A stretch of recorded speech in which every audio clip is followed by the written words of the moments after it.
Aujourd'hui, on a à faire face à une pandémie internationale. On déplore aujourd'hui plus de 70 000 morts, 70 000 décès à travers le monde, dans plus de 180 pays. Cette pandémie, à l'échelle internationale, nécessite évidemment de la part des États qui sont concernés de prendre toute une série de dispositions. Alors on le sait, le Maroc a été l'un des pays, l'un des précurseurs à prendre des dispositions, et notamment en matière de fermeture de son espace aérien, comme je l'ai dit, mais également de ses frontières terrestres, ferroviaires et également portuaires. Alors, naturellement, dans ce contexte, on se retrouve aujourd'hui face à une situation où les personnes qui se trouvaient en territoire marocain et qui souhaitaient évidemment quitter le territoire se sont retrouvées piégées par des dispositions qui ont été prises un petit peu rapidement, mais qui s'expliquent naturellement par le fait que le Maroc ne dispose pas aujourd'hui des capacités sanitaires qui lui permettraient finalement de faire face à cette pandémie du Covid-19.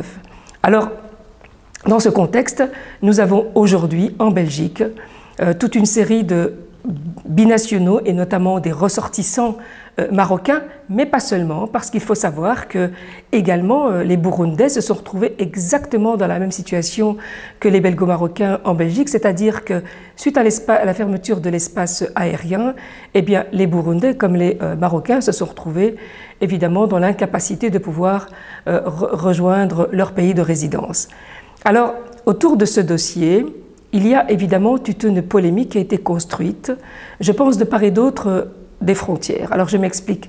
En Belgique, une partie de la communauté belgo-marocaine aujourd'hui s'insurge contre l'État belge, estimant que l'État belge n'a pas fait suffisamment de démarches diplomatiques auprès des autorités marocaines pour leur permettre d'être rapatriés dans leur pays de résidence.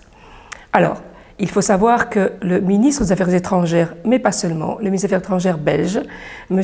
Philippe Goffin, a effectué toute une série de démarches diplomatiques, les démarches d'usage, pour envisager le rapatriement de nos concitoyens, nos compatriotes, qu'ils soient belges dits de souche ou bien des binationaux. Alors, il y a eu à ce jour 7 vols qui ont été affrétés par les autorités belges pour rapatrier nos compatriotes, et dans le cadre de ces rapatriements, il y avait effectivement des binationaux de l'ordre de 40%. Le problème s'est posé évidemment lorsque le Maroc a décidé que les ressortissants marocains n'étaient plus en capacité de pouvoir bénéficier du rapatriement. On est évidemment ici face à un cas d'école particulièrement intéressant en matière de droit international, et ce cas d'école évidemment pose les limites de la binationalité, puisque lorsque vous êtes dans le territoire d'un pays, d'un État dont vous avez la nationalité, eh bien c'est le droit du pays qui s'applique. Maintenant, c'est donc les dispositions de l'article 4 de la Convention de la Haye de 1930.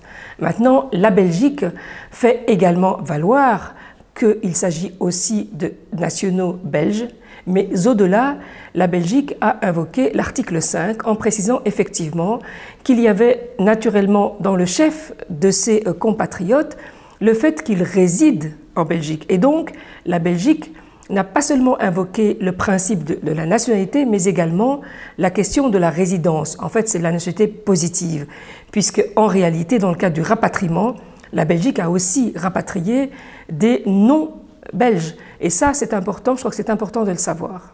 Alors, ce qu'il faut savoir, c'est que la Belgique a également rapatrié des concitoyens tout simplement parce qu'ils sont résidents en Belgique. Ils ne sont ni belges ni marocains. Ce sont des ressortissants de nationalité étrangère, mais parce qu'ils résident en Belgique, eh bien, ils ont pu bénéficier du rapatriement des affaires étrangères. Alors, dès évidemment la fermeture de l'espace aérien marocain, les autorités belges ont pris évidemment attache avec les autorités marocaines pour voir dans quelle mesure des rapatriements pouvaient être organisés.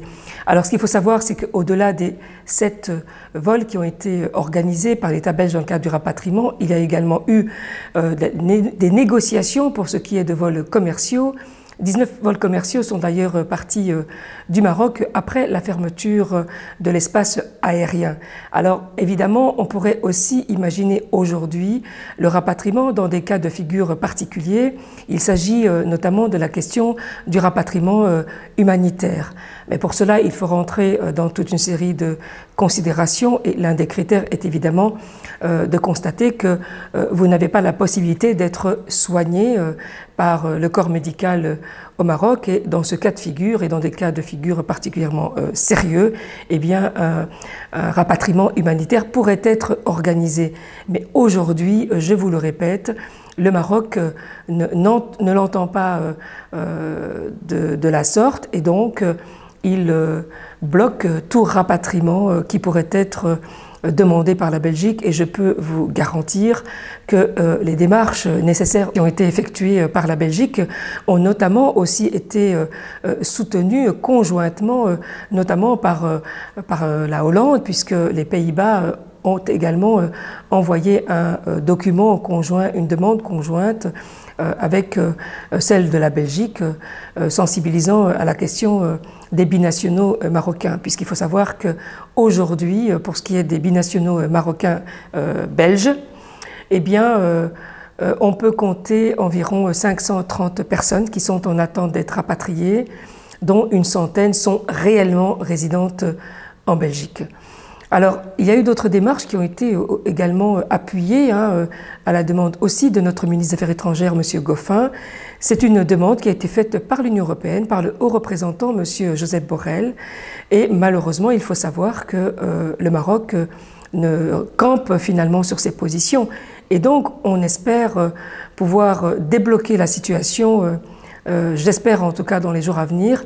Mais c'est vrai que c'est une situation dramatique pour les familles qui se retrouvent de l'autre côté de la Méditerranée et qui ont évidemment leur famille ici. Je pense que ce confinement aujourd'hui est extrêmement pénible lorsque on est chez soi. Il est encore beaucoup plus pénible lorsque on se retrouve à l'étranger, même s'il s'agit de son pays natal, même s'il s'agit de son pays de cœur. Je pense qu'il est légitime d'entreprendre toutes les démarches utiles pour que ces ressortissants, pour que ces binationaux aujourd'hui puissent regagner leur deuxième pays, leur pays de résidence, là où ils vivent et là où ils souhaitent continuer évidemment à s'épanouir. Je crains que la crise que nous vivons aujourd'hui finalement ne pousse à ce que cette communauté belgo-marocaine aujourd'hui ne fasse appel finalement à l'autorité morale et à l'autorité tout court de Sa Majesté le roi Mohamed VI, puisque manifestement le gouvernement n'entend pas de la sorte.